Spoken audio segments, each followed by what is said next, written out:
So in this analysis, I'm going to be discussing how I use media technologies in the construction, research and planning and evaluation. So I used Adobe Photoshop to create my magazine and film poster. When first starting my second year, I was not confident with Photoshop. However, I got comfortable with it, and I was able to edit things like original images and add depth, color, and contrast to it. I played around with tools such as color balance to add color to the image, and also the contrast tool to add dimension to the images. As you can see, on the far left hand side, you have the color balance, then it's the contrast, then it's the gradient tool. And I use the gradient tool to add depth and contrast to the images to make the colors pop.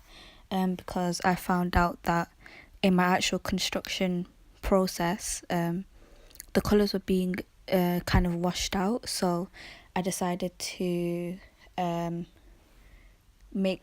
use the gradient tool to add to darken the sides, so then the colors would show up and the writing would show up.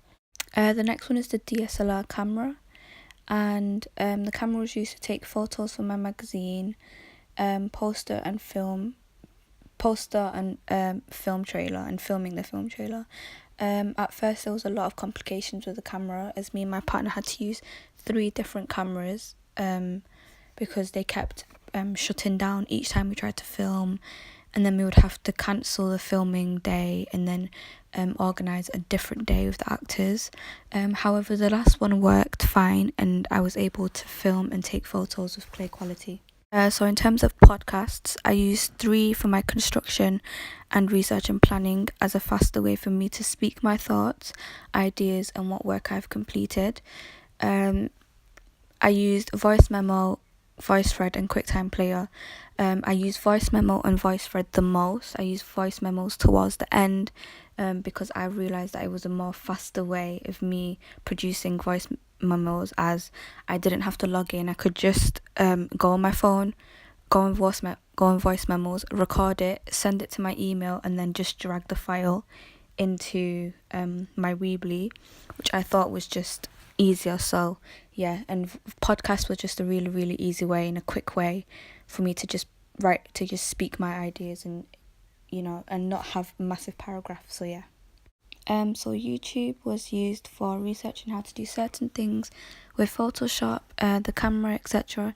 It was also used to upload questionnaire responses, progression of my film poster, and magazine, rushes, trailer edits. My partner would put up the trailer edits that she had done, but she would always come to me first for me to review it before she uploaded it.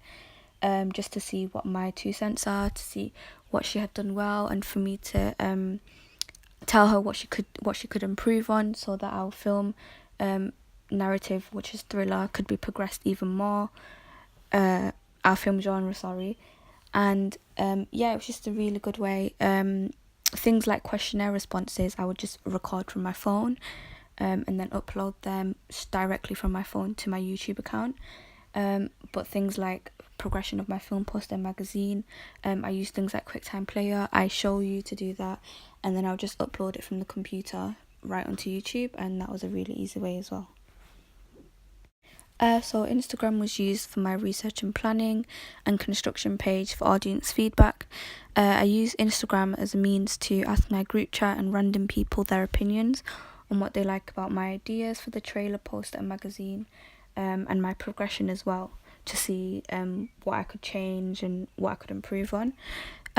This was a really good way, as it was quick, I'm confident, and I'm used to using Instagram and other social media platforms, so this was also a good form of technology to use in the research and planning and construction period. So yeah. Snapchat was also another way of using social media for audience feedback, what people like to see, trailer, poster, magazine wise. I enjoyed using Snapchat as it allowed me to send snaps of my work and then get a quick reply on what they think about my ideas, what they like about my work, and what I could improve on. So yeah, that's what I really enjoyed about Snapchat. I would say that using my iPhone was the most used form of technology, as I use my phone for many different things. For example, I use it for audience feedback, YouTube, voice memos, social media for audience feedback response, but also calls, text messages for meeting up for shooting, taking photos, meeting up with my partner to discuss ideas for our trailer, and just meeting posts in general. So I would say that my phone was the most versatile form of technology. I took photos on it, everything, screenshots of chats, so I could upload them for audience feedback. I think it was the most useful mode of technology. All of them were very useful, but I think that my phone was the most quickest, as it allowed me to venture into many different things like YouTube, social media, everything like that contributed to my use of technology. So lastly, for presentation purposes, I use Prezi and Visme, mostly Prezi, but I use them for creating fun, creative presentations that were appealing to look at. For example, I use them for analysis of certain thriller film trailers, proposals, target audience research, and I'm also using it right now for evaluations. It's the most creative way of displaying your ideas. I did use PowerPoints towards the beginning, however, it wasn't as fun and it wasn't as creative to me for using PowerPoints, because I would feel like it was a little bit more time and to like create it. However, with Prezi you just have templates to work off and you can do cool transitions, so that's why I liked using them. So yeah, that's how I use media technologies in the construction, research and planning and evaluation. Thanks for listening.